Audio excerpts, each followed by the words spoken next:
Program Tribun News Update pagi. Hari ini nemenin kamu bareng sama Nila Irda. 30 menit ke depan ya, berbagi update informasi bakalan aku kasih tahu buat kamu.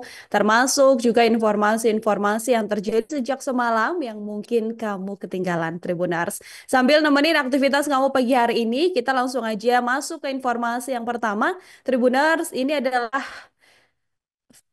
video atau keterangan dari Sekjen PDI Perjuangan Hasto Kristianto yang rencananya ini akan menjalani persidangan pra peradilan melawan Komisi Pemberantasan Korupsi di Pengadilan Negeri Jakarta Selatan. Gugatan dari Hasto sendiri sudah diajukan ke Pengadilan Jakarta Selatan tertanggal kemarin ya, Tribuners. Perkara yang digugat ini terkait penetapan tersangka oleh KPK dalam kasus kader ex PDIP Harun Masiku. Nah, Ketua DPD PDIP dari bidang reformasi sistem hukum nasional Bang Roni Talapesi ini sempat bilang kalau tim hukum Hasto Kristianto sudah bersiap dalam sidang pra peradilan yang dijalani hari ini. Bahkan nantinya Tribuners ada sebanyak 12 pengacara yang akan ikut bersidang yang dipimpin langsung oleh Ketua Tim Hukum Hasto Todung Mulya Lubis.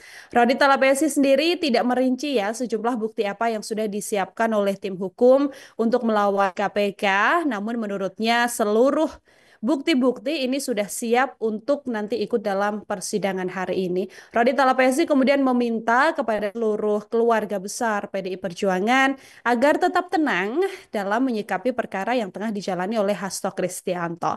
Ia juga bilang kalau pihaknya akan hormat dan juga patuh terhadap seluruh proses hukum yang ada. Hasto Kristianto sendiri secara resmi sudah ditetapkan sebagai tersangka ya dalam dua kasus yang melibatkan buronan ex anggota legislatif Harun Masiku.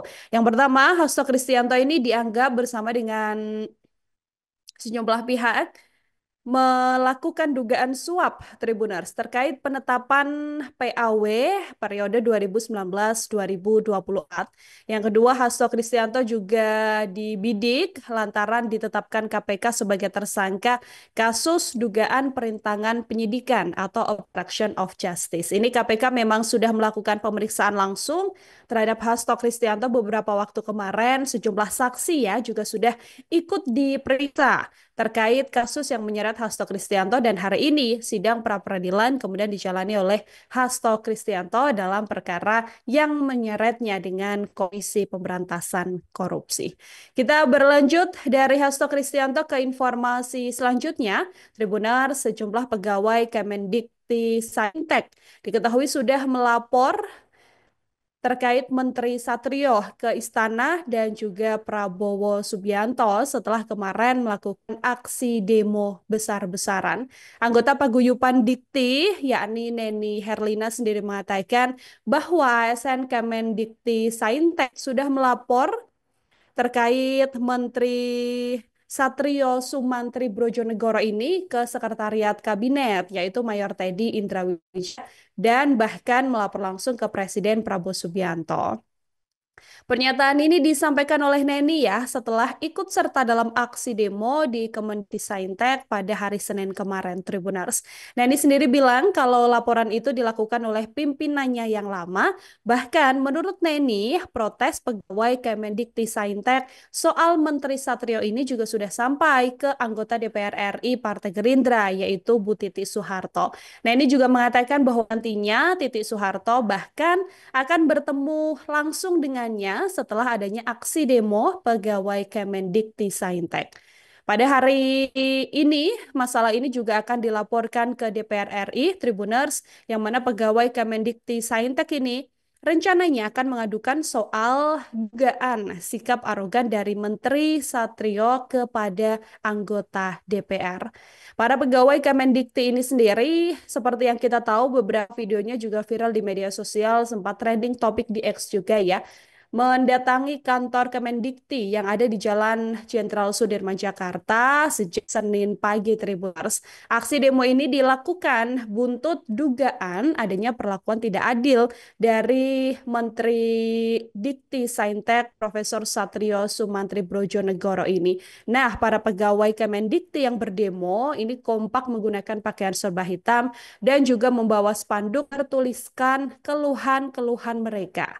Dalam keluhan-keluhan mereka ini juga tertulis Tribuners bahwa pegawai Kemendikti bukanlah pegawai pribadi dari Menteri Satrio dan juga sang istri sendiri.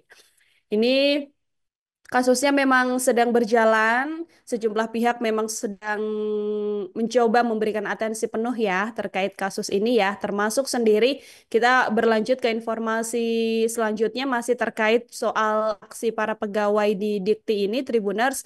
Mendikti Saintek Pro Satrio juga sudah merespons demo besar-besaran yang dilakukan oleh pegawainya ini. Menteri Pendidikan Tinggi, Sains, dan Teknologi atau Mendikti Saintek Satrio Sumantri sendiri menghadapi unjuk rasa dari pegawainya ya terkait dugaan tindak kekerasan dan pemecatan yang diduga dilakukan olehnya secara sepihak, Tribuners. Demo ini sudah berlangsung dari hari Senin kemarin yang dipicu oleh upaya mutasi besar-besaran yang diduga dilakukan oleh kementerian. Nah, Satrio sendiri menjelaskan bahwa langkah ini merupakan bagian dari reformasi untuk menghemat anggaran pemerintah sesuai dengan arahan dari Presiden Prabowo Subianto. Hal ini disampaikan oleh Menteri Satrio seusai ditemui di Institut Teknologi Bandung setelah menghadiri sejumlah pelantikan rektor pada hari Senin. Menanggapi tuduhan ini dan juga merespon dugaan sikap arogansi dan juga penamparan, Satrio secara tegas juga membantahnya, Tribuners. Beliau mengatakan tidak pernah sama sekali ada penamparan, tidak pernah sama sekali ada aksi kekerasan yang diduga dilakukan olehnya.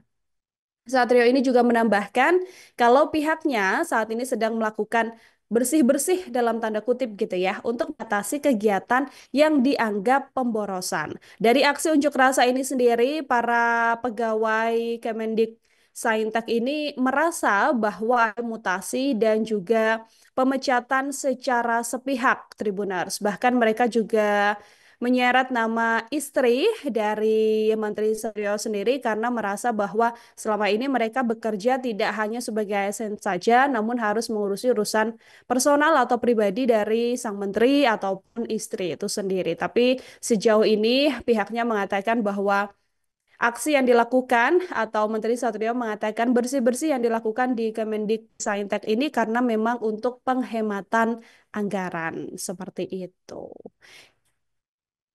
Kita berlanjut lagi ke informasi selanjutnya, Tribuners. Setelah tadi ada bantahan dari Menteri Satrio Brojonegoro ya, ini juga ada pengakuan dari ASN Neni Herlina yang mengaku bahwa saat ini nasibnya semakin tidak jelas. Neni Herlina sendiri adalah ASN yang diduga menjadi korban yang dipecat secara sepihak oleh Menteri Mendikti Saintek Satrio Sumantri Brojonegoro. Nah, ini sendiri saat ini mengaku sangat bingung karena statusnya sebagai ASN di Kementerian Pendidikan Tinggi, Riset, dan Teknologi ini tampaknya semakin tidak jelas gitu ya, Tribuners ya. Dari cerita dalam surat terbukanya, Neni yang tadinya menjabat sebagai Prahum Ahli Muda dan PJ Rumah Tangga Setdijen di Dikti Ristek Saintik ini diduga diusir oleh Satrio pada 17 Januari 2025 di depan banyak orang, Tribuners.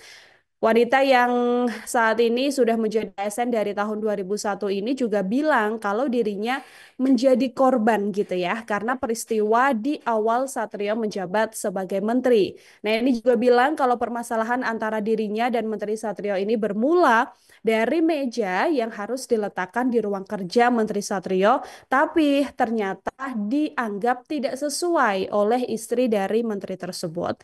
Nah, ini juga mengatakan bahwa mayoritas pegawai pegawai di Kemendikbudristek ingin agar Menteri Satrio ini mundur dari jabatan menteri. Hal ini yang kemudian membuat para ASN Kemendikbudristek pada Senin kemarin menggelar aksi damai bertajuk Senin Hitam. Para ASN juga terlihat ya dalam beberapa video yang juga disaksikan oleh Tribuners banyak di media sosial. Ini memakai pakaian serba hitam dan juga membentangkan sejumlah spanduk protes. Ada yang menuliskan spanduk bahwa kami ASN dibayar oleh negara, bekerja untuk negara, bukan babu keluarga dalam tanda kutip ya Tribuners ya. Dan masih banyak lagi spanduk-spanduk dan tulisan-tulisan lain yang juga turut ada sejumlah karangan bunga juga berisi sindiran terhadap Menteri Satrio ini sendiri Tribuners seperti itu. Oke.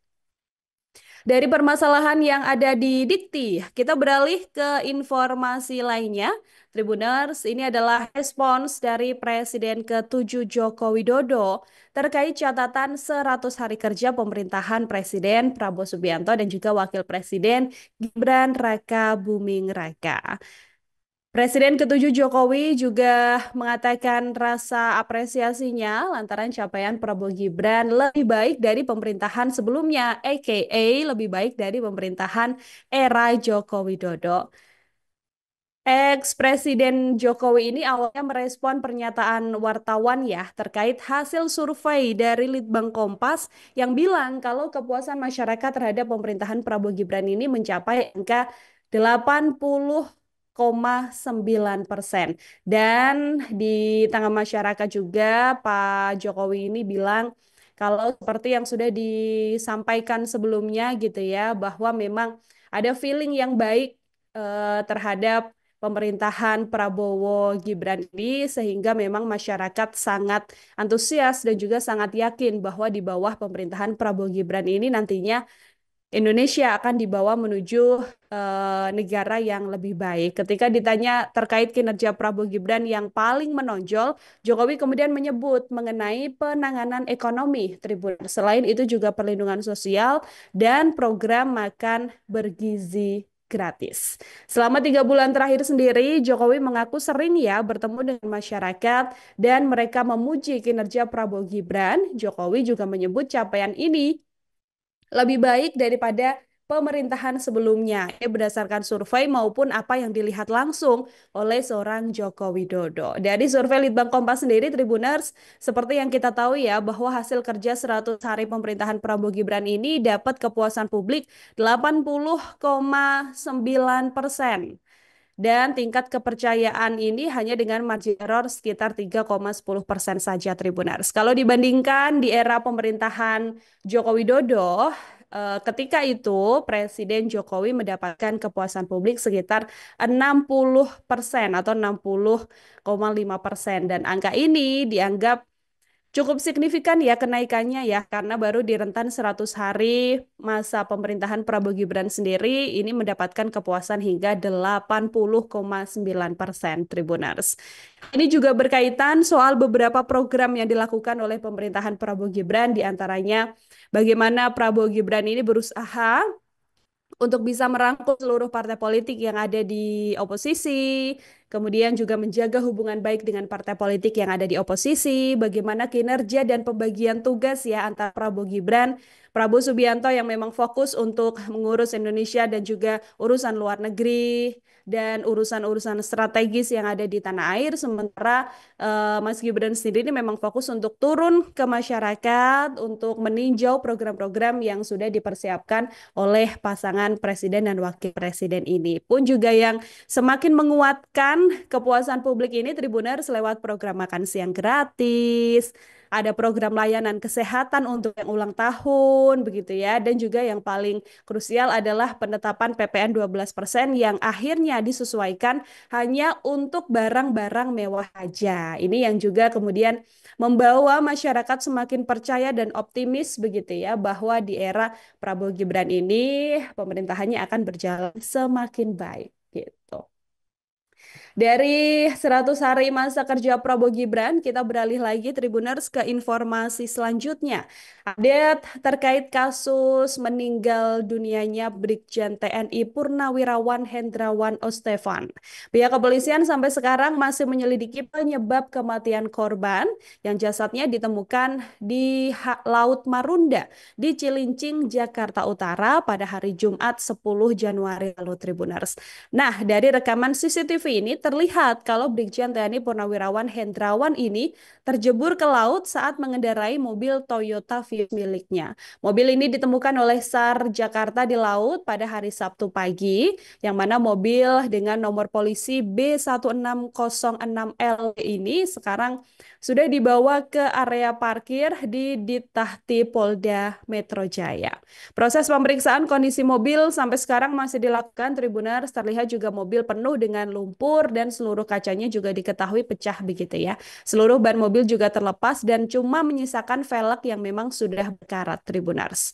Dari sejumlah rekaman diketahui penyelidikan kepolisian menunjukkan kalau korban ini terlihat masuk ke dermaga KCN Marunda dari hari Jumat sekitar pukul setengah satu malam dan jasadnya kemudian ditemukan sore hari. Dari penelusuran CCTV ini diketahui bahwa memang tampak kendaraan korban ini memang melaju begitu ya, menyusuri jalur yang kemudian terjebur hingga ke laut. Layanlah orang yang kemudian pertama kali menemukan jenazah korban dan dari hasil pemeriksaan sementara korban ini sempat pamit ke keluarganya Tribuners akan pergi ke wilayah Tangerang. Kasubdit Resmob Ditreskrimum Polda Metro Jaya juga menjelaskan kalau ada rekaman CCTV yang merekam korban ini berputar-putar sampai ke Bogor sebelum mengarahkan mobilnya ke kawasan Marunda. Tapi apa yang kemudian dilakukan dan kenapa korban ini sempat berputar-putar dulu gitu ya dengan mobilnya ini masih belum diketahui ya Tribuners ya. Itu juga masih dalam penyelidikan yang kemudian dilakukan oleh pihak kepolisian. Ini dari hasil identifikasi sendiri ditemukan Tribuners tidak ada tanda-tanda kekerasan pada jasad korban yakni Brigjen TNI Purnawirawan Hendrawan Ostefan. Jadi dugaan apakah ini aksi untuk sengaja mengakhiri hidup ataupun aksi pembunuhan sampai sekarang kita belum tahu karena memang yang membuat kejanggalan adalah ketika ditemukan kaca mobil dari korban ini dalam kondisi pecah Tribuners sehingga ada dugaan bahwa korban ini berusaha untuk menyelamatkan diri dengan memecah kacanya gitu ya. Tapi memang sampai sekarang ini masih menjadi tanda tanya dan juga masih menjadi penyelidikan mendalam dari pihak kepolisian. Kita ke informasi selanjutnya, Tribuners. Ini adanya mobil plat dinas Kementerian Pertahanan yang diduga menabrak dua orang dan dua kendaraan di wilayah Palmerah. Jadi pengemudi mobil berplat dinas Kementerian Pertahanan ini menabrak sejumlah kendaraan di Palmerah, Jakarta Barat, Tribuners, di hari Senin 20 Januari dini hari tadi. Aksi ugal-ugalan ini dengan mobil plat Kemhan 650400 ini juga viral di media sosial. Pengendara mobil sempat dikejar warga sebelum akhirnya berhenti karena menabrak taksi online yang saat itu berada di pinggir jalan. Dari keterangan Kanit Gakum Satlantas Polres Metro Jakarta Barat, AKP Joko Siswanto sendiri membenarkan bahwa adanya peristiwa ini ya, Tribuners, yang mana menurut kepolisian kejadian ini berawal ketika kendaraan dinas yang dikemudikan oleh MSK yang berusia 23 tahun ini melaju dari arah utara ke arah selatan. Nah, sekitar jam setengah 2 malam, mobil yang dikendarai MSK ini kemudian menabrak seseorang yang diidentifikasi bernama Teguh Ramadan yang saat itu sedang menurunkan barang di sisi jalan. Nah, kemudian di dekat Pasar Bintang Mas, mobil MSK ini menabrak orang yang saat itu juga diketahui sedang berada di sisi jalan gitu loh Tribuners. Kemudian MSK ini tidak bertanggung jawab dan malahan kabur ya hingga akhirnya berbelok ke Jalan Palmerah Barat Raya. Ia kembali menabrak sepeda motor di depannya yang saat itu dikendarai oleh TN yang berusia 22 tahun. Pelaku juga langsung terus melajukan kendaraannya dan yang terakhir menabrak minibus Daihatsu dari arah berlawanan. Tribuners. Dari keterangan Pihak kepolisian, peristiwa ini membuat pelaku mengalami luka memar di wajahnya, korban mengalami luka robek di perut, dan korban lain mengalami luka di bagian tumitnya. Pengemudi mobil Daihatsu sendiri mengalami luka patah di kaki kanan, dan penumpang Daihatsu lain mengalami patah di bagian hidungnya. Sejumlah saksi sudah diperiksa, dan kendaraan yang terlibat kecelakaan ini sudah amankan ya, Tribuners ya, untuk selanjutnya dilakukan penyelidikan. Lalu siapa sosok pengemudi dari mobil kemenahan ini? Dijelaskan oleh pihak kepolisian bahwa mobil Toyota yang menabrak pejalan kaki dan beberapa pengendara ini milik seorang aparatur sipil negara di Kementerian Pertahanan. Dan saat ini dari Kemenhan juga tengah melakukan penyelidikan ya mengenai penyebab dari kecelakaan tersebut. Jika terbukti ada pelanggaran, maka ASN di Kemenhan ini akan dijatuhi sanksi internal. Sementara itu, mobil berplat dinas ini ternyata dikendarai oleh anak dari ASN yang bekerja di Kemhan ini. Jadi itu bukan pegawai Kemhan sendiri, tapi mobil dari orang tuanya dipakai oleh si anak yang masih berusia 23 tahun. Wah, ini agak bahaya ya, karena nanti pasti bisa kena juga orang tuanya kalau memang terbukti ada pelanggaran yang dilakukan oleh yang bersangkutan gitu. Ini kita ke informasi lain, masih terkait kecelakaan yang melibatkan seorang pria, Tribuners. Ini ada seorang pria yang menodongkan senjata seusai menabrak sejumlah sepeda motor di Puncak Bogor, tapi lagi-lagi pria ini mengaku sebagai aparat. Hmm. Seorang pria ini diketahui menodongkan senjata yang diduga pistol setelah menabrak motor di wilayah Puncak Bogor, Tribuners. Jadi video aksi pria ini tuh viral gitu ya di media sosial. Kejadian ini terjadi tepatnya di kawasan Puncak Bogor, Kampung Tugu Pensiunan di Desa Tugu Selatan, Kecamatan Cisarua. Dari video yang kemudian beredar di media sosial, dinarasiin kalau pria berbaju abu-abu dengan ransel hitam menodongkan senjata api dan mengaku sebagai anggota. Kemudian sejumlah anggota Satlantas Polres Bogor juga mengamankan pria tersebut, termasuk juga benda yang diduga senjata api yang dibawa ini, Tribuners. Dari keterangan pihak kepolisian, aksi ini terjadi saat penerapan one way ke arah Jakarta. Insiden ini bermula ketika ada kecelakaan lalu lintas di mana kendaraan roda 4 dengan nomor polisi B1327 ini menabrak sejumlah kendaraan roda 2 yang sedang terparkir di bahu jalan. Kendati demikian tidak ada korban luka maupun korban jiwa ya dalam insiden ini, hanya saja kerugian material ditaksir kurang lebih 2 juta rupiah. Dari keterangan kepolisian juga perkara kecelakaan ini diselesaikan antara pihak yang terlibat, Tribuners, yang mana memang sudah menanggung kerugian yang dialami oleh para korban. Dengan adanya benda yang diduga senjata ini, pihaknya kemudian mengaku sebagai anggota dan tidak ditangani oleh pihak kepolisian. Jadi memang hanya menangani masalah kecelakaan lalu lintasnya saja ya. Jadi apakah benar itu tadi anggota atau tidak, pihak kepolisian juga masih belum memberikan keterangan lebih lanjut, Tribuners. Dari berita di nasional, sekarang kita beralih ke informasi internasional, Tribuners. Setelah kemarin sempat ada statement dari perwakilan atau staf Donald Trump yang menyebut akan merelokasi 2 juta warga Gaza Palestina ke Indonesia. Sekarang Kemenlu RI juga akhirnya sudah buka suara.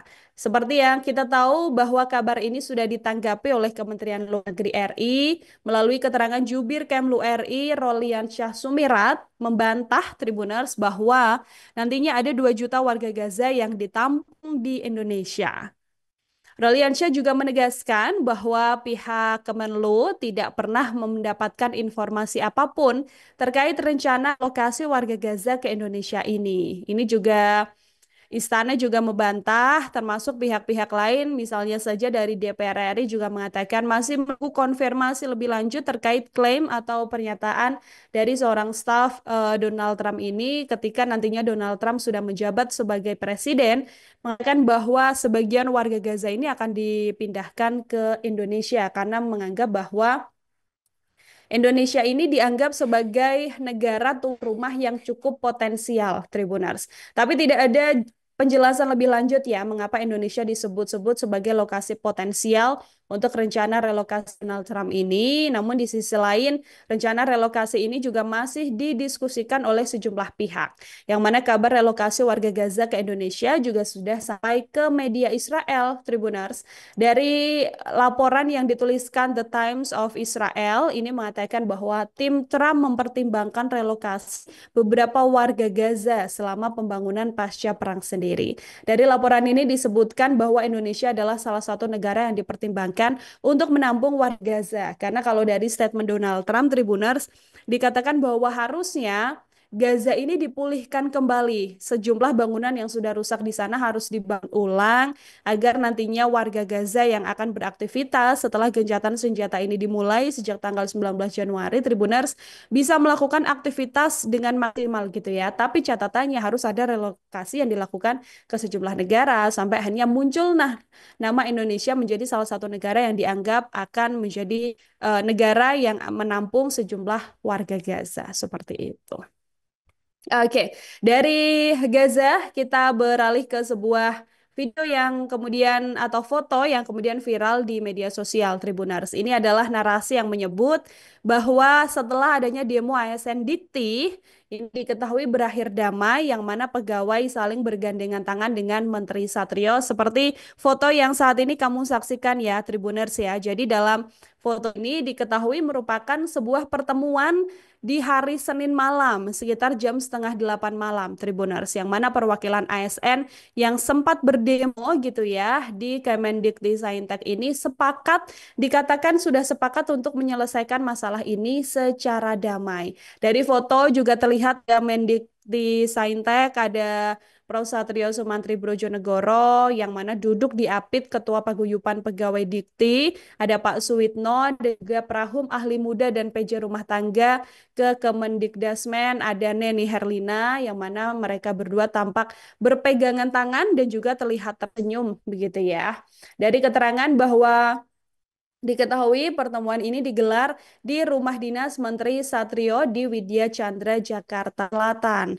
Tribunars, yang mana perwakilan beberapa orang diketahui memang secara khusus melakukan diskusi langsung begitu, tapi sampai sekarang wartawan lapangan kami masih mencoba mengonfirmasi ya Tribuners ya terkait foto-foto dokumentasi yang diambil dalam pertemuan khusus ini karena memang belum ada keterangan lebih pasti apakah memang kesepakatan sudah didapat, tapi sebelumnya berdasarkan keterangan dari pihak Mendikbudristek sendiri begitu ya, berdasarkan keterangan Sekjen Kemendikbudristek Togar Simatupang ini sempat menyebut bahwa nantinya pihaknya akan melakukan dialog bersama dengan sejumlah ASN yang sempat melakukan aksi demo pada hari Senin pagi agar mendapatkan kesepahaman dan permasalahan-permasalahan yang sebelumnya dimunculkan itu bisa diselesaikan secara internal, termasuk juga pertemuan yang dilakukan pada Senin malam ini, Tribunar, seperti itu. Jadi kita tunggu saja nanti update-nya,